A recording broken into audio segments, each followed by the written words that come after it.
Halo Rek, Assalamualaikum. Ketemu lagi sama Rinda di channel Arek Surabaya nang Belgia. Bentar lagi aku bakalan ngobrol asik tentang pernikahan beda negara. Tentunya nggak sendiri, sama temenku yang punya suami bule Belgia. Kayaknya ini bakal berguna banget buat kalian yang sudah planning bakalan ngejar ijazah setelah kelar ijazah nanti. So, stay tune di channel ini dan jangan lupa klik subscribe juga loncengnya. Nanti kalau kalian ada pertanyaan atau mau sharing cerita, feel free buat nulis di komentar. Let's get kesuwen, check it out.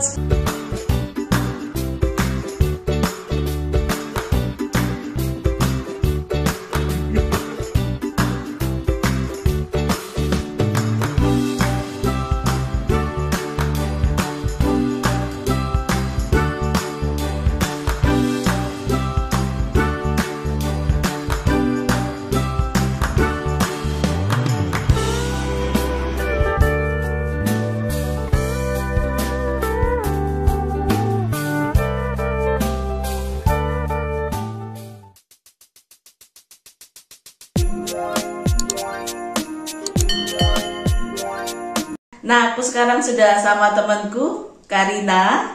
Kita bakalan banyak tanya-tanya tentang pernikahan dengan bule. Nah, udah berapa lama Karina kalau boleh tahu tinggal di Belgia dan menikah dengan bule sudah berapa lama sama sekarang? Aku tinggal di Belgia itu baru 1 tahun 3 bulan. 1 tahun 3 bulan. Jadi masih pasangan muda. Ini suaminya Karina ini asli Belgia kan ya? Asli Belgia. Dan mereka memang ini tetanggaku, Rek. Jadi ceritanya kami kenal memang dari event-event gitu. Cuman ternyata dia tetanggaku, dari rumahku hanya jalan kaki 5-10 menit. Dan alhamdulillah dia bersedia nih buat sharing dengan kita. Padahal nggak banyak orang yang memang bersedia buat sharing karena kadang ada unsur privacy segala macam. Nah, karena mbaknya ini Karina udah bersedia, kita banyak gali informasi. Siapa tahu bisa bermanfaat buat kita semua. Buat Mbak Linda, always welcome. Oke, ini nih banyak teman-teman yang juga nanya kenapa bisa kepikiran nikah sama bule. Padahal dengan bule itu kan beda culture, jauh dari keluarga, harus pergi ikut. Kalau kita kan ikut ya, kalau budaya timur kita yang mesti ikut suami kayak gitu. Kenapa bisa kepikiran kayak gitu? Pertama sih kepikirannya karena aku terinspirasi ya punya keturunan mixed baby Indonesia atau pengen punya blasteran apa aja itu, karena di Indonesia tuh buat kita tuh kayak spesial anak mix blasteran. Terus aku suka scroll di Instagram tuh artis-artis yang nikah sama bule. Terus ya banyak inspirasinya dari situ sih awalnya. Tapi aku nggak kepikiran aku mau tinggal di Belgia. Oke. Sebelum sama yang ini sudah pernah ada relationship dengan bule kayak gitu nggak? Iya, aku punya beberapa mantan gitu sebelumnya. Banyak ternyata Beberapa mantan ya aku coba mencari pas aku di Indonesia. Itu aku tinggal di Jakarta, terus aku ya punya beberapa pacar, tapi semuanya tuh fake. Berarti tetap ada proses seleksi ya? Ya, ada proses seleksi yang mereka tuh biasanya bule yang tinggal di Indonesia atau mereka bekerja di sana, biasanya mereka masih mikir-mikir untuk ke step yang lebih tinggi lagi, kayak misalkan aku mau ajak mereka merit, mereka tuh kayak aku belum siap untuk menikah gitu karena aku harus pikirin keluarga aku. Contohnya mantan aku itu dari Spain. Dia harus pikirin keluarganya di sana, terus ke ekonomi dia juga belum cukup dan dia belum berani untuk punya responsibility buat menikah. Jadi sejak di Indonesia memang sudah gaulnya sama para ekspatriat? Enggak bergaul dengan mereka, cuman secara aksiden aku ketemu di kayak aku join buat running club kayak gitu. Terus aku suka nongkrong waktu itu sama temen-temen aku di kafe atau restoran yang banyak bule-bule di situ. Terus jadi kita ketemu di sana, terus kita jadi kenal. Jadi kenalnya juga secara aksiden. Waktu itu sama mantan aku yang dari Spain, aku kenalnya itu dari klub running. Jadi waktu itu cinlok, terus kita ada relation, tapi dia belum siap untuk itu. Nah, ternyata itu nggak langsung ketemu bule, langsung diajak nikah ya guys ya. Iya, jadi semua tuh masih banyak yang timbang-timbang untuk menikah ya, karena mereka kayak lebih seneng samen, kayak tinggal bareng aja tanpa menikah. Ya living together, kumpul Ya, pacar. kumpul pacar. Tapi Bukan aku nggak mau kumpul. ya, aku nggak mau diperlakuin kayak gitu. Intinya kalian harus komitmen sama diri kamu, tujuan kamu apa, kayak gitu. Memang komitmennya untuk menikah. Kalau di Belgia suatu hal yang wajar ya, Rek, ya. Kalau kayak living together ada apa itu legal di sini. Bahkan ada surat, ada perpajakannya juga, jadi terrecord. Memang di sini meskipun kayak tinggal bersama ini di luar dari batasan agama, karena agama dan kepercayaan itu adalah private. Tapi kalau secara apa ya, urusan pemerintahan, terutama di Belgia yang kita tahu, living together atau samanwonen itu suatu hal yang legal, diakui dan dilaporkan ke pemerintah. Makanya nggak kayak Karina bilang, beberapa bule juga orang asing kadang diajak menikah itu kurang berminat. Sedangkan ini kuatnya si sisi yang kita dari Indonesia ini yang berkomitmen, kalau kamu mau sama aku ya ayo nikah begitu. Iya, itu harus, karena kalau enggak kalian bakalan samen aja. Iya. Samen aja. Dan itu nggak cuma setahun 2 tahun loh ya, bisa Ya, bertahun-tahun. bisa bertahun-tahun Hal atau itu. setelah punya anak kalian baru bisa menikah. Bener, bahkan kadang itu Lea kan sekarang sudah umur 7 tahun, sudah kelas 2. Mungkin teman-temannya ada yang orang tuanya masih samen, masih living together, belum suami istri yang sah begitu, dan akhirnya mereka menikah dan anaknya pembawa buketnya, pembawa bunganya. Kadang itu ada pertanyaan unik, mama kapan nikah sama papa gitu, aku yang bawa bunga atau apa loh. Mama papa sudah menikah. Akhirnya kita mencoba menjelaskan bahwa culture-nya kalau di Indonesia kita menikah dulu, terus punya anak, tinggal bersama, punya anak gitu. Memang agak timpang karena di sini hal-hal yang nggak normal di Indonesia di sini wajar. Ya. Balik lagi sekarang. Ini kenal sama tadi kan sama para mantan, barisan para mantan. Barisan para mantan kan bisa ada kayak social activity atau apa. Nah, kalau yang sekarang sama Pak suami yang sudah jadi nih, kenalnya dari mana nih? Nah, ini justru sangat-sangat by accident banget. Kalau kenal sama suami itu malah kenalnya cuma 3 bulan. Wih, cepet, aduh. Tak nolak gitu. Jadi kenalnya benar-benar secara aksiden. Awalnya tuh kayaknya dia DM aku dari Instagram. Instagram. Ya, jadi waktu itu aku aktif banget bikin reels di Instagram, terus aku tag banyak banget kan. Terus Instagram aku nggak aku lock, aku open. Ya, terus digembok ya. Nggak digembok. Terus dia tiba-tiba DM aku, dia bilang mau kenal aku. Apa sih? Dia mau kenal aku, terus dia mau ketemu sama aku, terus dia kesukaannya sama kayak aku, kayak dia suka makan vegetables. Karena waktu itu aku lagi program buat bikin reels itu lebih ke bodybuilding sama diet ya. Dia hobi fitness by the way. Iya. Terus ya udah, akhirnya aku nggak nanggepin pertamanya, tapi dia beberapa kali itu di Instagram ada pertanyaan dia itu gitu, memperkenalkan diri dia. Terus aku ya udah, akhirnya aku jawab. Terus nggak lama itu kita tukeran handphone. Tukeran handphone? No, tukeran nomor handphone. Iya. Tukeran nomor handphone. Terus ya udah kita pindah ke apa? Ke sosial WhatsApp. WhatsApp. Tapi, gak takut penipuan apa? Tiba-tiba ada ya WhatsApp. Iya pasti banyak lah penipuan kayak gitu ya. Apalagi kalau yang pakai dating site, aplikasi kayak gitu, itu juga hati-hati ya. Itu banyak banget penipuan di situ yang mereka cuma PHP atau memanfaatkan kamu.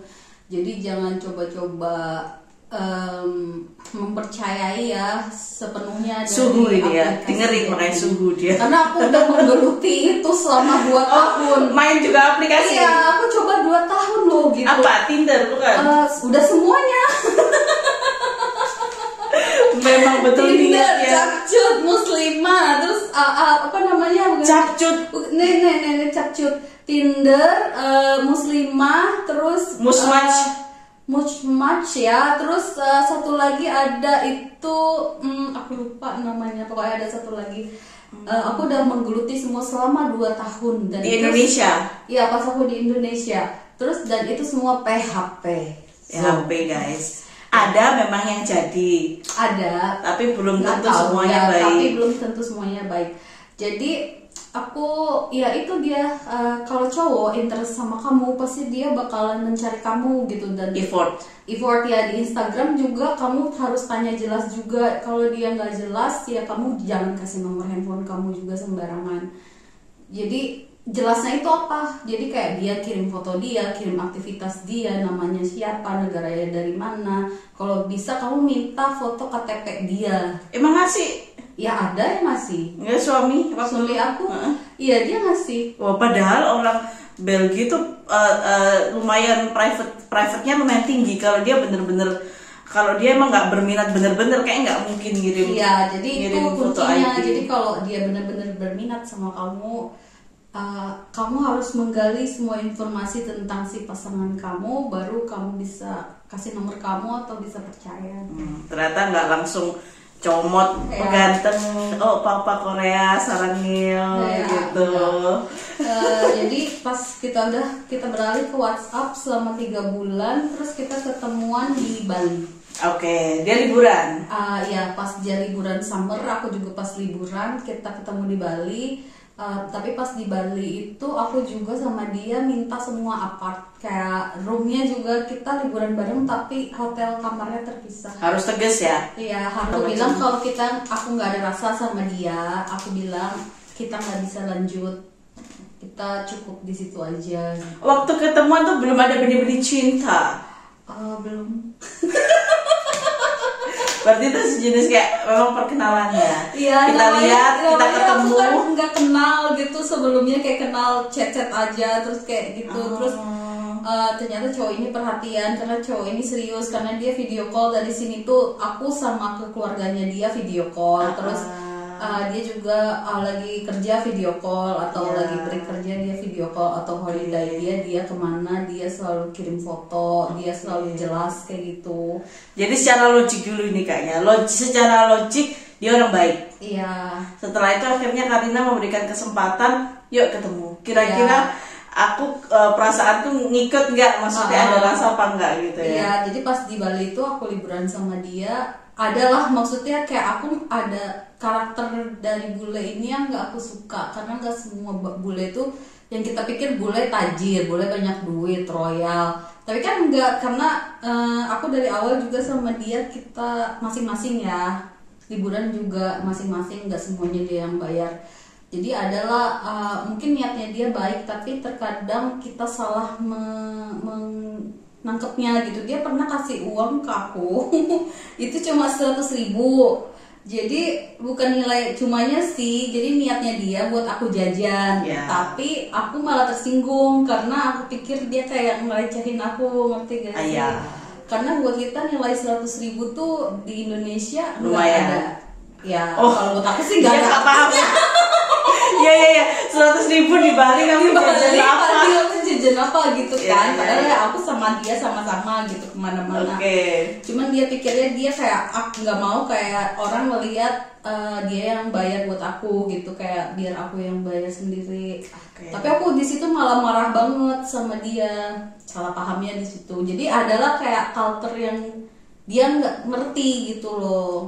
Jadi itu di situ aku bilang aku nggak mau continue sama kamu, tapi dia nangis waktu itu, nyari-nyari aku karena aku langsung kabur gitu, jalan cepet.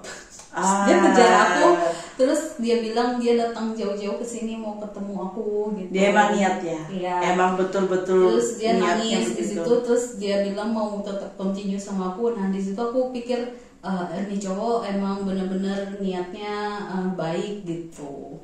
Sampai akhirnya karena yakin untuk memutuskan menikah.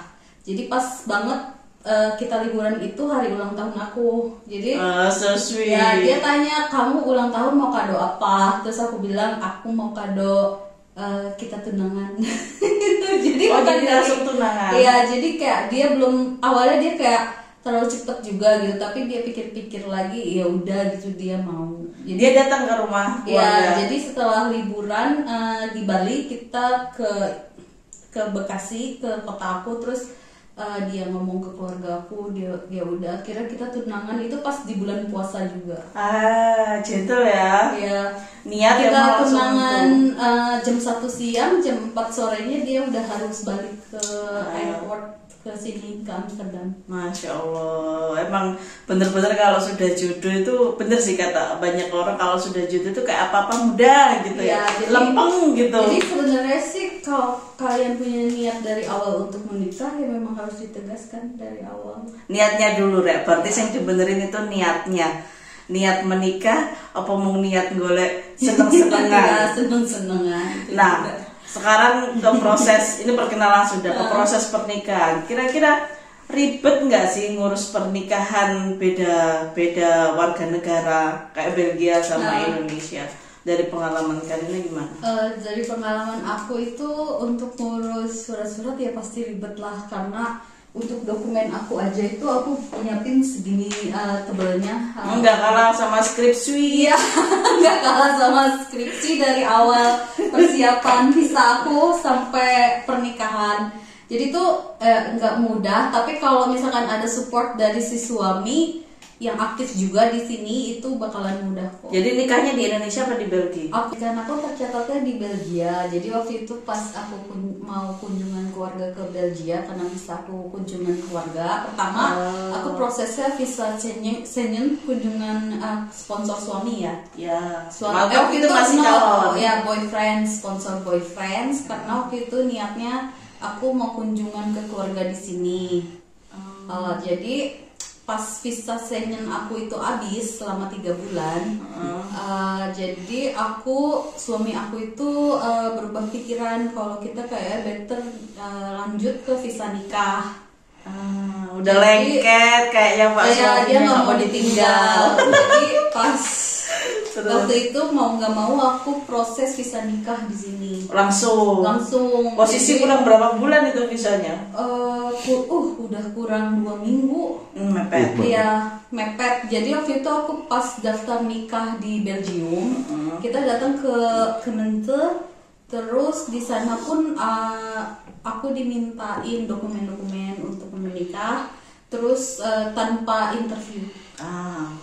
Tanpa interview, terus kita langsung dapet tanggal untuk menikah. Mantap, di Kemente. Ya, tapi ada satu masalah waktu itu. Jadi pas sebelum aku menikah di sini di Belgium di City Hall, itu keluarga aku yang di sana kan di Indonesia, jadi mereka menuntut tuh kalau bisa nikah Islam dulu gitu. Oke, karena jadi, tanggung jawab keluarga ya. Tanggung jawab keluarga, jadi tetap ya walaupun aku di sini terus ya karena keluarga aku muslimnya ketat, jadi mereka minta aku buat nikah Islam dulu. Karena memang di sini kalau tercatat di pemerintah kota di Kemente itu tuh catatan sipil. Jadi tidak harus nikah keluarga. Jadi kayak aku ke temanku tuh kayak no kerci nggak harus nikah di gereja, nggak harus nikah di masjid. Even kamu nggak mengalami proses ritual agama pun mereka akan menerbitkan surat pernikahan bahwa kamu sudah menikah secara legal negara. Tapi detail tentang cara mengurus nikah di sini, kesulitan dan apa, itu kalau kalian tertarik tulis di kolom komentar, nanti kita bikinin konten tersendiri, bisa di YouTube-nya Karina atau bisa di YouTube-ku. Jadi tulis kolom komentar. Nah, ini pertanyaan terakhir sebelum kita tutup sesi kali ini, buat teman-teman yang juga ada berminat juga pengen merasakan pernikahan beda negara, pengen banget punya suami bule. Nah, untuk tips and trick yang bisa dibagi sama teman-teman di Indonesia apa aja nih? Tips and triknya buat kalian yang mau menikah dengan bule, itu ya apa ya, be kind person. Maksudnya kamu harus nunjukin diri kamu tuh benar-benar orang yang baik, mandiri. Bukan pura-pura baik kok ya? Enggak ya. Tetap aja bule itu walaupun dia mencari istri, tetap dia pasti menimbang-nimbang kayak latar belakang pendidikan kamu, pekerjaan kamu, terus kamu mandiri apa enggak. Jadi kamu harus nunjukin kalau ke dia, kalau kamu benar-benar cewek yang mandiri. Oke. Terus ketiga, ya prinsip kamu itu, kamu harus kekeh dengan prinsip kamu. Kalau prinsip kamu mau menikah, ya kita menikah, untuk pendekatan ya untuk menikah gitu loh. Oke, jadi di awal sudah ada komitmen, pendekatan tujuannya memang untuk menikah. Jadi kalau oke, lanjut, kalau enggak ya to be friend gitu aja. Iya, ya kayak gitu. Jadi kalau bule-bule apa lebih suka yang mandiri? Iya, lebih mandiri, yang nggak cengeng. Padahal kan itu ya unyu-unyu gitu kan. Iya, dia nggak cengeng gitu ya, karena di sini kita juga hidup beda lah dengan di Indonesia kan, dengan cewek-cewek baby doll di Indonesia. Baby doll unyu-unyu. Suaminya kalau bilang kamu bukan baby doll. Ya soalnya dia cute, suaminya tinggi gitu kan, bule-bule bergaya tinggi banget. Ya itu dia tips-tipsnya sih. Nah oke, kayaknya gitu dulu video kita kali ini. Kita udah bahas panjang dan lebar, memang nggak semuanya bisa kebahas. Karena itu kalau kalian berminat bisa banget kita bikin konten selanjutnya. Terima kasih Karina sudah mau berbagi. Semoga nggak kapok kalau teman-teman masih mau nanya lagi ya. Semoga apa yang kita bicarakan bisa jadi manfaat dan berkah buat banyak orang. Dari kita cukup sekian, kurang lebihnya sepurane sing akeh. Assalamualaikum warahmatullahi wabarakatuh. Dadah.